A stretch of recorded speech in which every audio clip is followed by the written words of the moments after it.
We're definitely listening to feedback there, and we can't always action on it very short term. Something like the Faceless fight has a very long tail, takes a while to develop. The point I'm trying to make there is we are listening to your feedback, and we're 100% going to be incorporating that feedback into future seasons.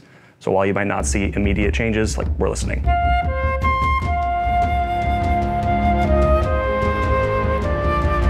Welcome to Forge and Eternum, where we talk about all things New World. Today I'm joined by Patrick, our season's design lead, and Katie, our live lead.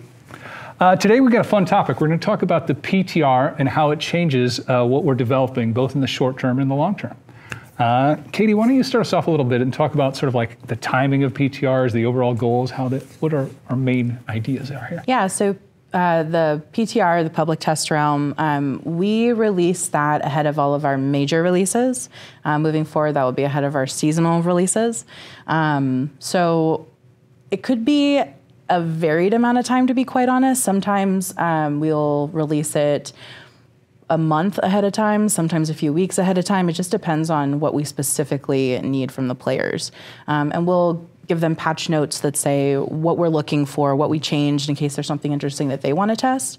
But in general, what we're looking for in the public test realm is all those individual players, they have different styles. They have different things that they're interested in, PvP or PvE or PvX if they're into both. And so what we want is for them to join and play like they would normally play. Just hop in there, give us a little bit of scale, but then mostly give us that piece that we don't know, which is how you specifically play. And so that's what we're really looking for. And like, is it fun? That's like the main thing is, did we make some choices that you like? You won't agree with all of them, but we want to know that when you hop in there, you're having a good time in our game. Yeah, that's great. And there's specific threads on the forum that sort of asks, about parts that we want tested, right? Yep. We open up specific threads. Our community managers manage that. They talk to our leads and they get specifically what the leads are looking for. There may be a gap in knowledge or potentially a blind spot that we just want to make sure that we hit right.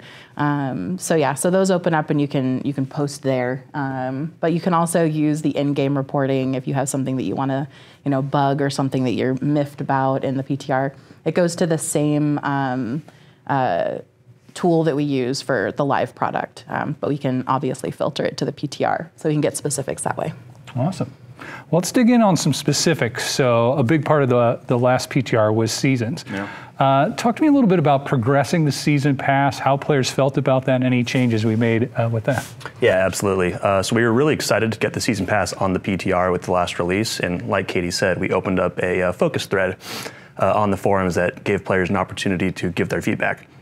And we got a lot of good feedback around the pass as a whole. Players liked it. They liked the list of activities that they could go partake in order to progress their pass. One of the areas, though, where we came up a little short was the ability to passively progress your pass by doing other activities that you like. So if you're a player who really likes 3v3 arenas, players wanted to be able to go in, hop into a 3v3 arena, earn a bit of season experience to progress it. Initially, the only way you could get experience from something like a 3v3 arena was winning the entire match, so all 3 rounds.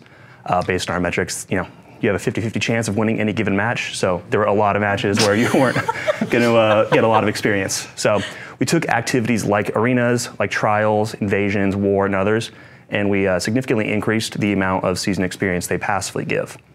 So this means that all those activities you're doing on a daily basis are going to be a lot more rewarding.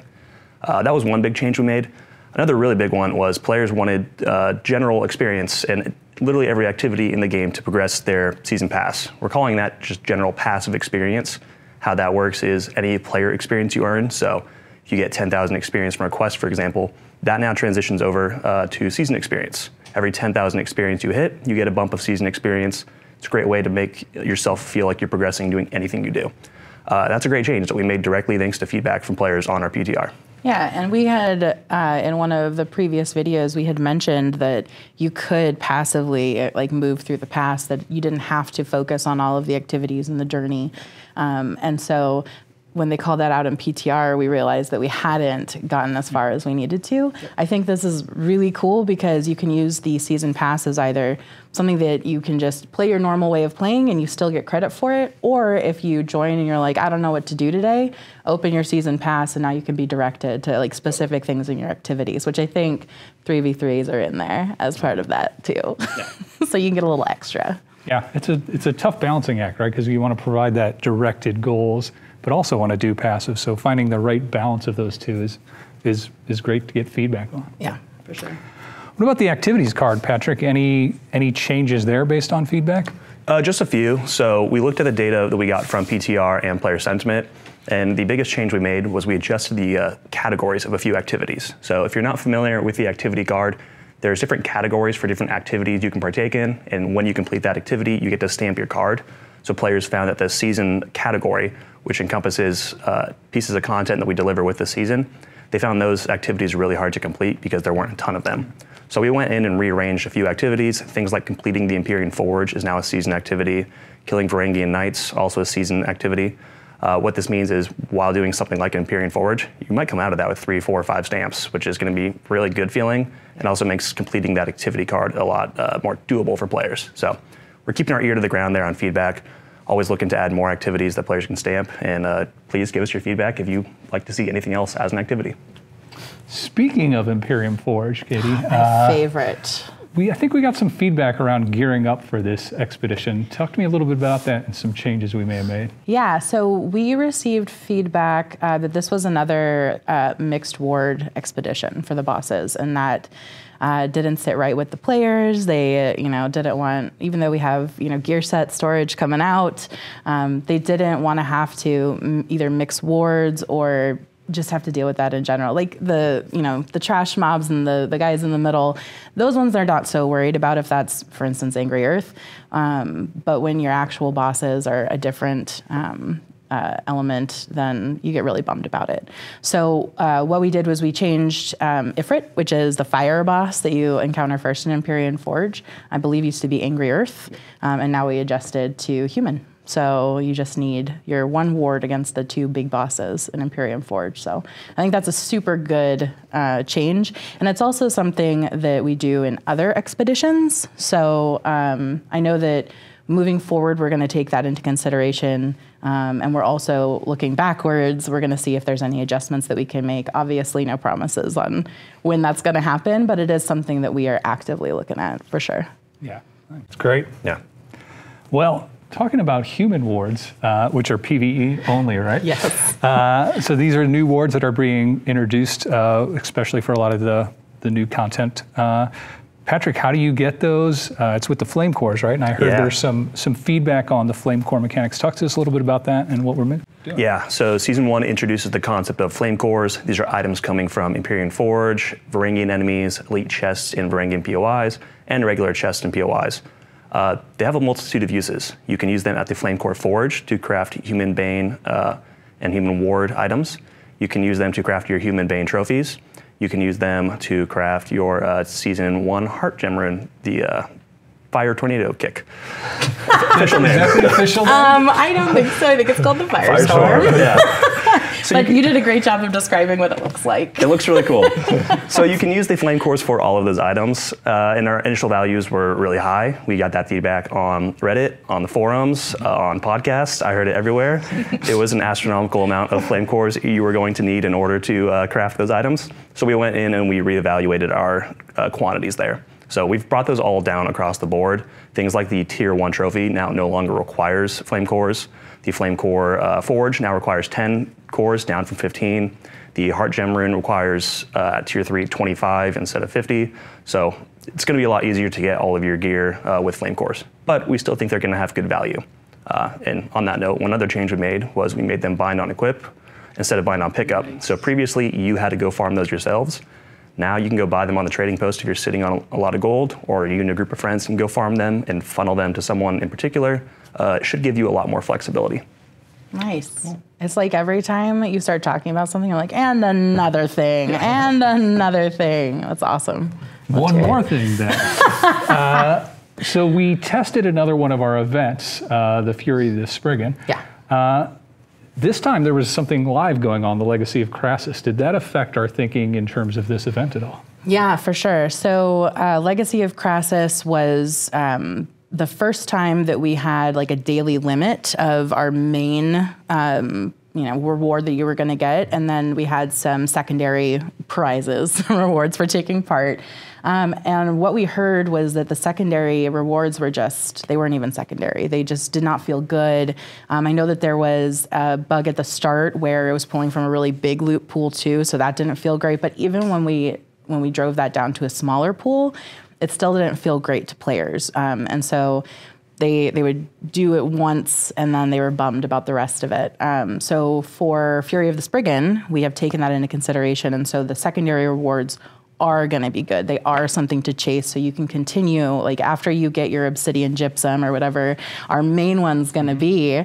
So whenever you get that, you can continue to, take your friends, take your company members, take randoms, take new level 60s through the Fury of the Spriggan event and still feel rewarded. Yep.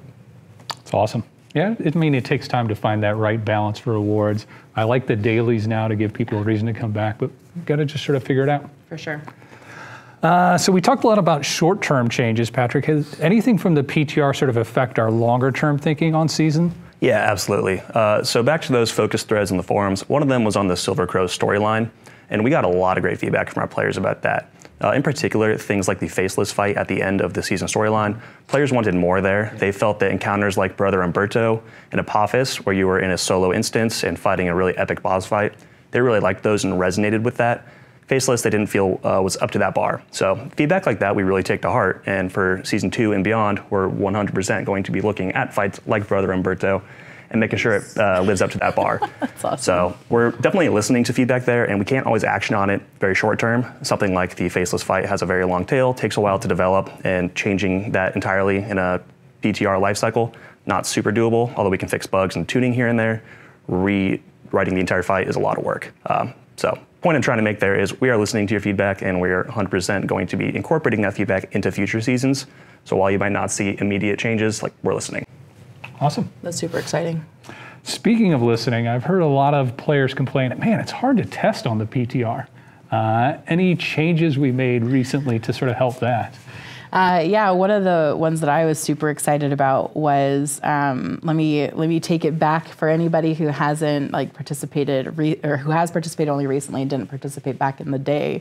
But you used to get just 100 boxes that you had to open, and it would weigh you down, and you couldn't drop it all if you didn't need all of that because you can only hold 100 or 1,000 in that bag, and then you were still encumbered, and it was just a bummer. So my favorite thing that we have changed moving forward is the simple loadout.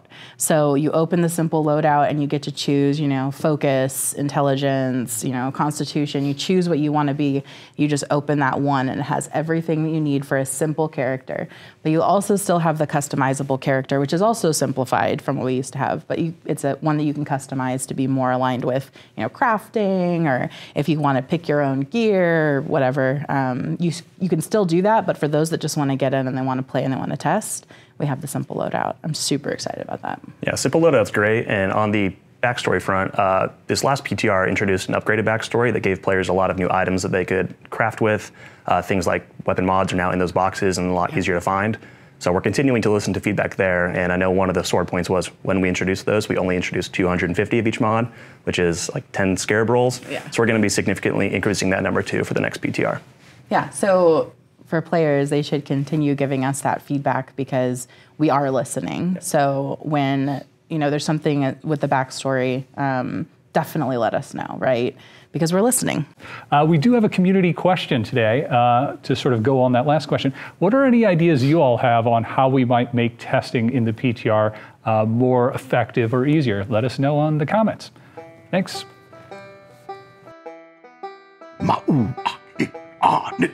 Patanga lupes patanche. Hum,